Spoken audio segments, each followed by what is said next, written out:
Баршаңызға қайырлы күн достар. Бүгін сіздермен пигодиді қалай түйу керек екенін үйрететін боламын. Ең алдымен осылай ашытып алған қамырымызды осылай бөліп дайындап аласыздар. Қамырды қалай ашыту керек екенін осы видеоның описание бөліміне сілтемесін қалдырып кетемін. Сол жерден көріп аласыздар. Достар, ең алдымен каналға жазылып, лайк басып, қоңырауша батырмасын басып қойыңыздар.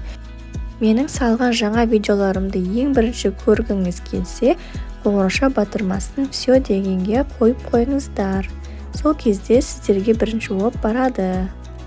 Ал енді пигодиімізді түйіп бастаймыз. Осылай қамырымызды домалақ етіп жайып аламыз да ортасына фаршын саламыз. Фаршымызды салып алғаннан кейін осылай қамырымыздың бас жағынан осылай бүктемізде ішіне қарай бүктей отырып түйетін боламыз. Дәл видеодағындай қайталаңыздар. Сол кезде пигодиларыңыз өте әдемі болып түйілетін болады. Және де дастарханға ұсынған кезде де өте әдемі болып шығады. Тағы да бір көрсете кетейін, түсінбеген болсаңыздар, осылай қамырды дөңгелек етіп жайып алып, ортасына фаршын салып аламыз.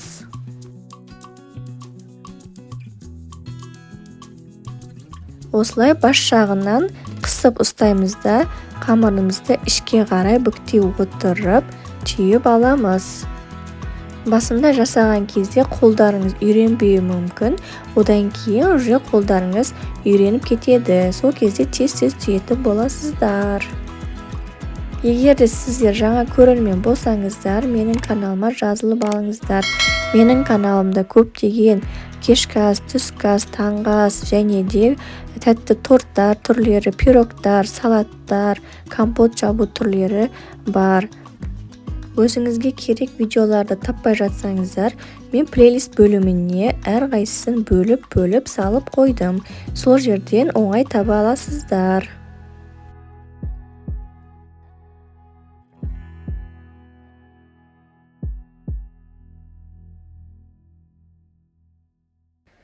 Осылай бірінші әдіспен пигодиларымызды түйіп алдық. Өте әдемі болып шығады. Дәл видеодағындай қайталасаңыздар, бірден осылай шығатын болады. Және де осында екінші әдісті көрсете кетейін. Қамырымызды домалақ етіп жайып аламыз.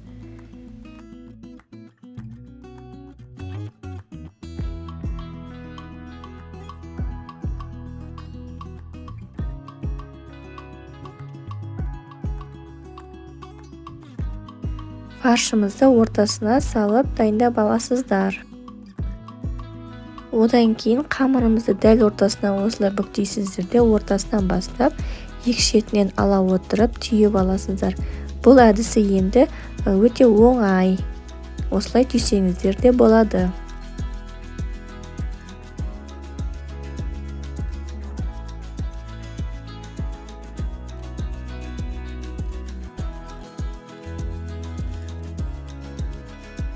Ал енді тағы да бір ерекше түйу әдісін көрсетейін.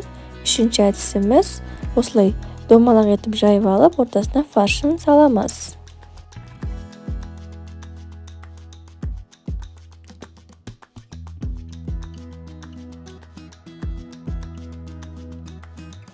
Домалақ қамырымыздың кез келген шетінен бастап бүктеп, сол бүктегеннің үстінен айналдыра отырып түйетін боламыз. Сол кезде домалақ пигодиіміз шығады. Дәл осылай видеодағындай қайталасаңыздар болды.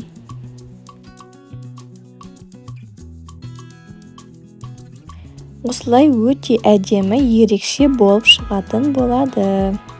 Тағы да бір көрсете кетейін.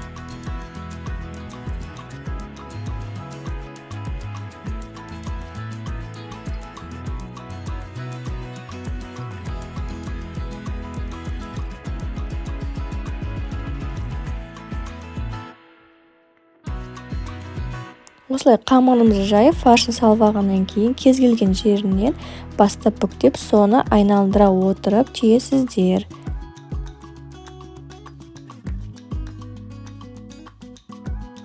Міне осылай әдемі болып шығатын болады. Осылай пигодиларымыз өте әдемі түю әдістерімен түйіп шықтық. Дәл осылай жасап көріңіздер. Сол кезде қонақтарыңызға, отбасыларыңызға әдемі түю әдісімен тамақ ұсынатын боласыздар. Олар сүйсіне отырып жеп қоятын болады. Осы менің әдістеріммен үйреніп алыңыздар. Видео сіздерге пайдалы болса, маған тіркеліп, лайк басып, комментарий бөліміне өз пікірлеріңізді қалдырып кетіңіздер. Қош сау болыңыздар.